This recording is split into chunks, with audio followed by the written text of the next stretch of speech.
going to keep it brief. I know we have a Q&A, and I think people need to kind of move on here. So thank you for letting me join you. A couple of things I wanted to touch on was I think what Robert was alluding to is kind of the call it the creep, where we have legislation and policy that's now starting to target for certain areas and starting to creep out of those areas and become the law of the land without any real consideration for context. So I want to talk about that a little bit.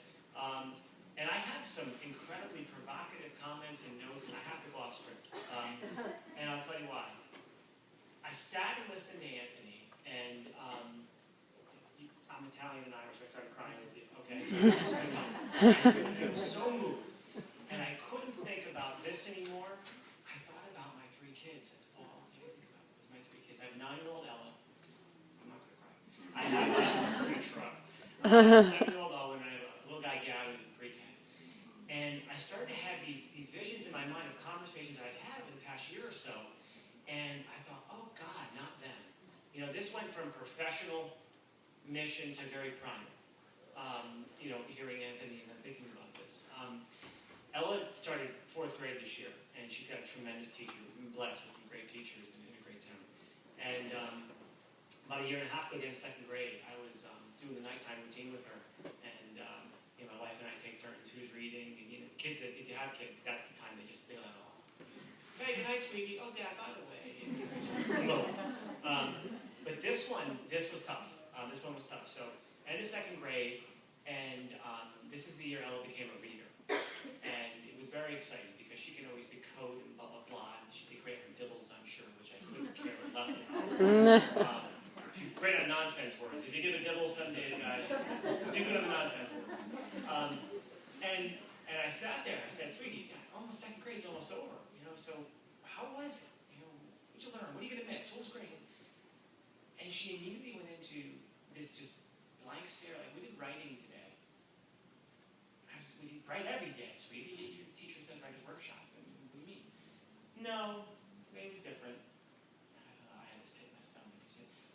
My teacher put a quote on the board, and we had to write. And we had 45 minutes, and then we had to stop, Daddy. And then she said to us, make sure you write in the lines, because if you don't, they won't score it. And this is not her teacher, by the way, her words. And, you know, the pit grew. And she asked me 2 things, which stayed with me, and I loved it. Who's they? Okay? Who's they? And then the second one is, Daddy, that's not how real writers write, is it? I thought, oh my God, no, you're not going to write that way either, sweetie, so, you know, next time. The next story that got me was my now 7-year-old in 2nd grade. Owen was the beginning of 1st grade. It was the 3rd day. Owen is a spunky kid. He's full of life. You got to play man-to-man defense on Owen. You can't just keep an eye on him and he'll be okay. So Owen, after the 3rd day of school, you know, we're at dinner, and my wife taught for 10 years. She's a tremendous teacher. And we know the questions to ask at dinner time. Not what did you learn today, not how was school. You don't those lead balloons questions. So who'd you sit with at lunch? Who'd you play with? You know, tell me what you did now. So I asked the math question. Joey cried today in math. 3rd day of school, 1st grade. Kid probably missing his mom. All right. Cried yesterday in math too. Well, I mean, someone teased him, something happened. No, he cried in math now. All right. 6 weeks later, go to the parent conference. Okay? And another great teacher. Definitely not his work. Not his plan. Lays out the data. To which my wife and I always go, we couldn't care less about the data. Tell me about my kid. But I noticed the date on the sheet. It was the 3rd day of school. And it was the math pretest. And I will bet you Joey felt about that big when everyone else could do the math and he couldn't. And that teacher is compelled to feel, now what am I doing? I was crying 7-year-old in front of me, 6-year-old in front of me. We had our parent conference Tuesday. 2 great teachers also this year. And, but boy, they're demoralized. You know, they're really, really demoralized. I'm going to end with an inspiring message here. Right? They get the fire under your belly, look at Helen getting marching. The parent conferences this year were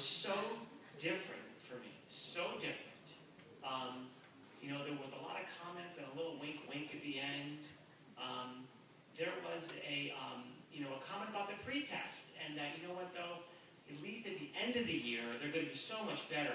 My evaluation is really going to be good because of it. I thought, oh, you don't really mean that, do you? And I think the worst part was Owen telling me I hate going to the computer lab now, Dad. Why? Because all we do is type to learn. Because the glorious smarter balance is coming, so 7-year-olds have to do it 30 words per minute or some insane number. But the teacher told me that the concern is that she gave the benchmark assessment called the Triumph test. And a couple kids were crying. A couple kids were walking out saying, is this going to be on our report card? And I think what got me the most and what made me get emotional when you were talking was I thought, oh my God, I'm part of it now. I'm a professional, I'm a dad. I'm part of a generation that may get looked back on, and they're going to say, oh my God, how could they do that to their kids when they knew better? And I thought, oh, and I think that's why I got so emotional, and it charged me up. So here comes the fun part, okay? It charged me up. So there's a lot of things going on, swirling around. My first advice is do not stop thinking, and do not stop asking hard questions. That is...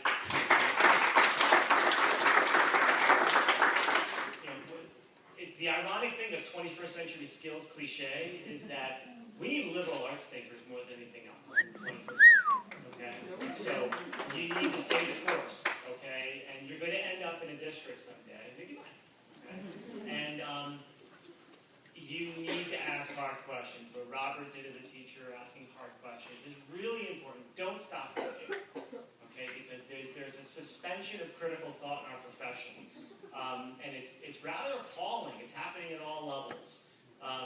And I think of the things that, that are being embraced without being thought of. There's some great stuff, and if you look at the Common Core and unpack it, there's some stuff, oh, this would be really conceptual. And there's some things that I don't want my kids exposed to. There's some things that are very developmentally inappropriate. I think that's probably the biggest crime of this generation right now in our era, is we're not considerate of child development theory. Be really good about that, okay? Because the brain is still the brain is still the brain. That hasn't changed.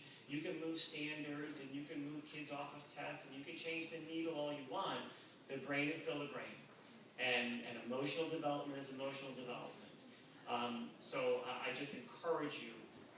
Also, don't ever confuse measures with goals. Write that one down, okay? Measures are not goals. Goals are broader. Okay, we want educated minds, we want ethical people, we want people that care, that are active, that think. Measures have contorted themselves into goals over the past decade plus. The incentives right now in our profession are perverted and distorted.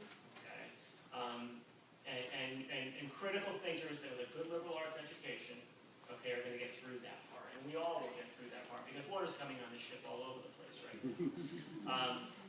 Just make sure as you get into the field that whatever is in our wake, keep your thinking about you so we can meet the needs of those kids. There are things that inspire me, and right now it's seeing, I don't know, like maybe 100 plus people in this room. I think that is 150. Okay, that kind of gets me out of bed in the morning. So.